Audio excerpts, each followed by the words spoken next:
Thank you so much sir. அடுத்தபடியாக இயக்குனர் திரு மனோஜ்குமார் அவர்களை பேச அழைக்கிறோம்.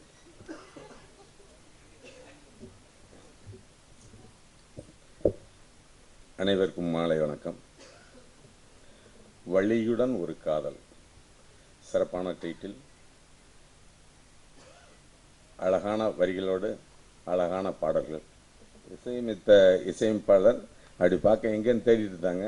பார்க்கும்போது இந்த வயசுக்காரராக இவ்வளோ இளமையாக இசையமைச்சிருக்கான்னு சந்தோஷமாக இருக்குது. நிச்சயமாக இசை சிறப்பாக அமைத்ததுக்கு உண்மையில் உங்கள் வயசு இல்லை, வயசை பற்றி இல்லை, இளமையான இசையை தந்த உங்களுக்கு முதல் பாராட்டுக்கள்.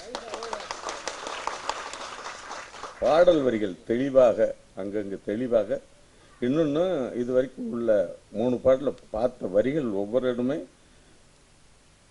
சிறப்பாக இருந்தது. சில காதல் வரிகள் இடம் தாண்டி கூட போயிருக்கு.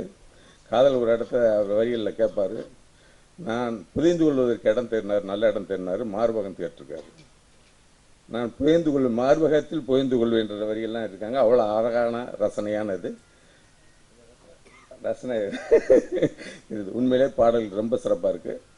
ஆனால் இயக்குனர் மட்டும் தன்னுடைய டைட்டில் காடும்போது தெளிவாக ஒரு இடத்துல போட்டார். ட்ரெயின் போயிட்டுருக்கு, அந்த இடத்துல தன்னுடைய காதல் போட்டிருக்கார். நிச்சயமாக இந்த இயக்குனருடைய பயணம் ரயில் பயணம் மாதிரி என்றும் தொடர்ந்து கொண்டு பெரிய அளவு இந்த திரையுலகில் மிகப்பெரிய வெற்றியை பிறக்கும்.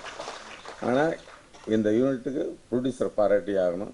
இப்படி ஒரு படத்தை எடுக்கணும்னு சொல்லி அவர் இன்வெஸ்ட்மெண்ட் பண்ணி இவங்கெல்லாம் ஒன்று சேர்த்து கொண்டு போய், படம் எடுக்கிறது ஈஸியான விஷயம் அல்ல, படம் எடுத்து அதை விட ரிலீஸ் பண்ணுறது ஈஸியான ஒரு விஷயம் அல்ல. இந்த மாதிரி இடத்துக்கு கொண்டு சேர்க்கறது மிகப்பெரிய விஷயம். அதுக்காக இன்வெஸ்ட் பண்ண ப்ரொடியூசர் முதல்ல பாராட்டி ஆகணும். ஏன்னா நம்ம என்ன தான் உழைச்சாலும், டெக்னீஷியன் என்ன வேலை செஞ்சாலும் அதுக்கு இன்வெஸ்ட் பண்ணக்கூடிய ஒரு முதலாளி இருந்தால் தான் நம்ம இது பண்ண முடியும். ஸோ இந்த முதலாளி டைரக்டர் என்ன தான் இந்த வலியுடன் காதல்னு சொன்னாலும் இந்த வழியெல்லாம் போக்கி வெற்றியுடன் காதலாக, வசூலுடன் காதலாக மிகப்பெரிய இம்மாலய வெற்றியை பெற்று மீண்டும் இந்த படத்தினுடைய வெற்றி விழாவில் நாங்கள் சந்திப்போம். நன்றி, வணக்கம்.